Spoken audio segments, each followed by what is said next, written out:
Hayırlı kişiler, nefes geldik. 5 minut kaldı, 3 minut kaldı. Başlıyoruz. 1 minut. 1 minut kaldı. Allah'a tapşırdık değil mi? Salat abi. Salat abinin akauntuna qaraya alasız. Rahim etiniz davacı. Allah'a tapşırdık. Şaklar şaksan mıydı? Şaklar şaksan mıydı? Şahbazım dinlettiler. Yarsam alevimi rahatım, yarsam alevimi rahatım. Hırranetti yetkene. Şaklar şaksan mıydı? Şaklar şaksan mıydı? Şahbazım dinlettiler.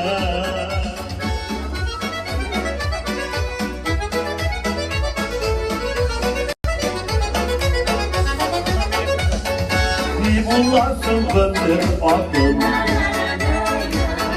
yarsı şopmasa.